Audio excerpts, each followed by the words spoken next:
شامتان بخیر. خبرهای آخرین روز را مستقیما روی موج رادیوی مهاجر میشنوید.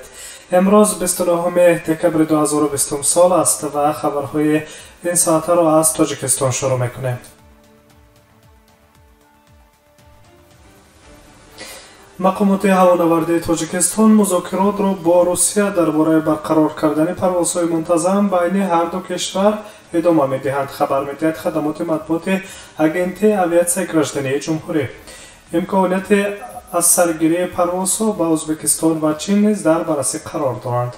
مقامات هوانوردی تاجیکستان مذاکرات را با مقامات مربوطه هواپیمایی این کشورها با هدف برقرار کردن پروازهای منتظم ادامه می‌دهد و طوری که انتظار می‌رفت در آینده نزدیک سازش حاصل خواهد شد آمده است. در اظهارات مذکور آژانس هوانوردی شهروند تاجیکستان توضیح داده است که برقرار کردن پروازهای منتظم بین المللی از تاجیکستان به روسیه و یا برعکس تنها پس از بهتر شدن وضع کرونا ویروس نوع کووید 19 صورت خواهد گرفت.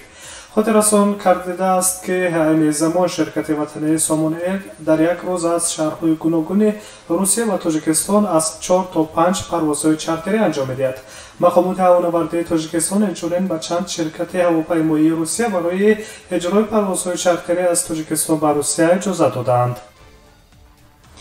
اکنون شرکت‌های یوت ایر، اورالسکی اولینی، نوردویند و اسافت روسیه می‌توانند پروازهای مخصوص صادراتی را از تاجیکستان به روسیه انجام دهند. یادداشت می‌شویم که پروازهای منتظم بین روسیه و تاجیکستان از روز 20 مارس سال جاری با سبب وضع مرکب اپیدمیولوژی قطع کرده شدند.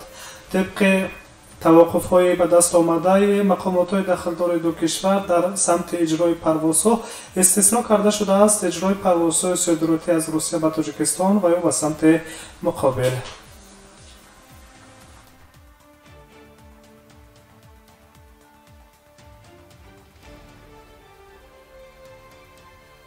با روسیه برمیگردیم. خبرهای این ساعت تاجیکستان و جهان است. مستقیما در پس منظر خروج مهاجران کاری و کاهش جایهای کاری در روسیه مقامات تمایل افزایش انتقال پول به کشورهای توی دولت‌های مستقل را به قید گرفتند. این مشاهده هنگام تحلیل بازار مهنتی روسیه از جانب دیمیتری پالیتایف، نامزد علم‌های اقتصادی خادم کلان اکادمی علم‌های روسیه به مشاهده رسیده است. در 3 ماه اخیر انتقال پول به کشورهای توی دولت‌های مستقل افزایش یافت. کارشناسان آن را به آن ربط می‌دهند که به دلیل بسته بودن مرزها و امکان انتقال نقد شماره خارجیان که از خدمات انتقال پول استفاده می‌کنند افزایش یافته است. بالاروی انتقال مبلغ‌های مهاجران 3 ماه پس پی هم مشاهده می‌رسد گفته است دیمیتری پالیتایف. علاوه بر این به گفته کارشناس یک سبب دیگری افزایش گردش پول به آن مربوط است که مهاجران سعی دارند به خانواده‌های خود کمک کنند.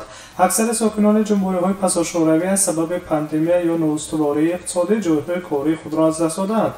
همزمان اعلام کرده می شود که در ماه‌های مارس و اپریل در عین اوج کرونا ویروس در روسیه که تمام مؤسسه‌ها بسته بودند و فعالیت کاری مهاجران اجازه داده نمی‌شد، تمایل برعکس مشاهده شد، یعنی انتقال پول از کشورهای توی دولت مستقل به روسیه در آن ماه‌ها افزایش یافته بود.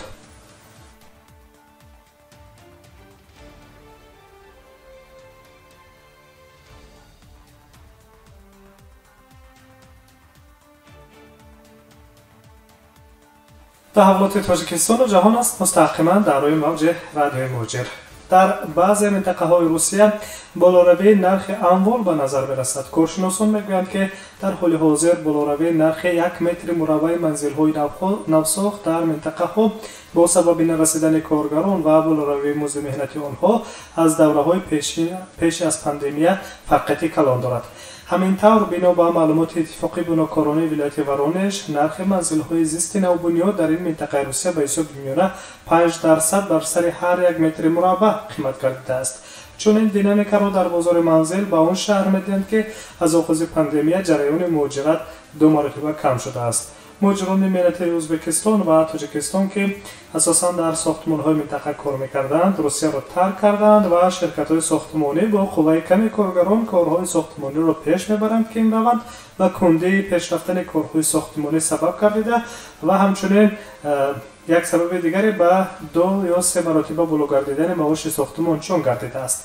نارسایی قوه کاری باعث افزایش مزد مهنت نیز در بخش ساختمانی گردیده. این طریق در ولایت ورانج مزد میانه مهنت 60-65% زیاد گردید. این در نهایت یکی از سبب‌های بالاروی نرخ اموال گردید، تاکید می‌کند کارشناس وادیم آنتونوف.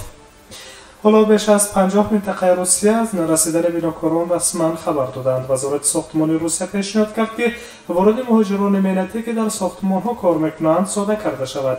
نوآوری‌ها هنوز قبول کرده نشده‌اند، اما روسیه و ازبکستان سازشنامه‌ای را امضا کردند که برای ورود گروه‌های متشکلانه مهاجران مهنتی مساعدت می‌کند.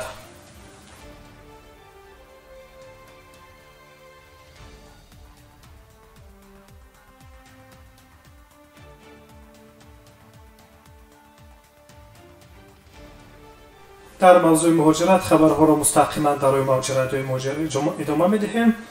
در ولایت مسکو زمینه موبیلی مرکز یگانه مهاجرت که مخصوص برای مهاجران مهنتی تهیه گردیده است برای استفاده برای آماده گردیده است. خبر می‌دهد خدمات مطبوعات سرایوسط امنیت منطقوی ولایت مسکو گفته می‌شود که علاقه زیاده از 13 و از 4,000 نفر به زمینه نگ موبیلی وارد شدند که پیش از همه با مقصد ساده کردن پرداخت پول پاتنت مهاجران مهنتی این برنامه موبیلی تهیه و برآورده شده است. یعنی این برنامه مخصوص برای مهاجران ساخته شده است که پرداخت پاتنت برای کار در روسیه را برای آنها آسان‌تر کند.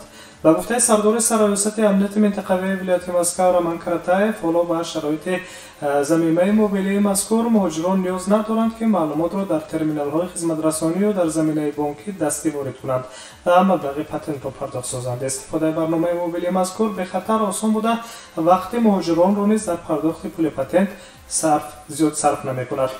زمینه موبیلی به کاربر ضرورت پرداخت را چند روز پیش از به آخر رسیدن پاتنت خود رسان می‌کند و همچنین درباره تغییرات مهم در قانونگذاری مهاجرت آگاهی نامه می‌فرستد. گفته است رمان کراتایف. قید کرده شده است که بخش‌های برنامه موبیلی مذکور منتظم با اطلاعیه مفید به قانونگذاری مهاجرت و بدوباش مهاجران در روسیه نو کرده می‌شود که دانستن این معلومات‌ها برای مهاجران مهنتی ضرور می‌باشد.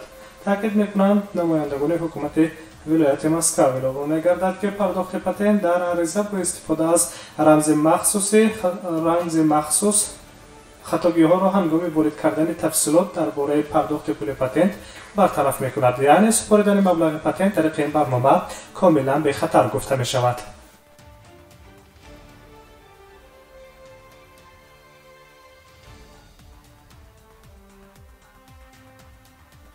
در ادامه بالاروی نرخ پول پاتنت قرار داریم. در روسیه تقریبا در همه منطقه ها اندازه پیش پرداخت درآمد شخصی برای پاتنت جهت فعالیت کاری برای هر یک شهروند خارجی مقرر کرده شد.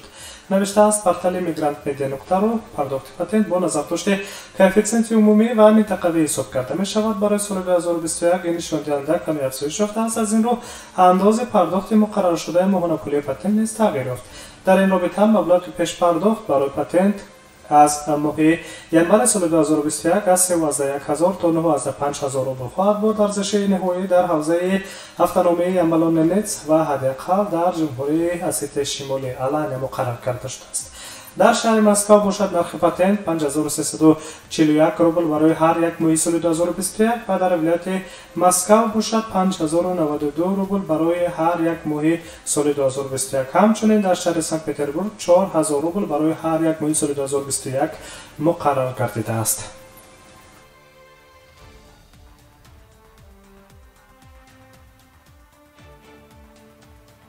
تازه ترین مطالب آخرین امروزه تاجیکستان و جهان بود. مستقیما در روی موج رادیوی موجر در برنامه اطلاعاتی خبرهای روز. شامتان بخیر باشد. به شما استراحت با فراغت را تمنا می‌سازیم.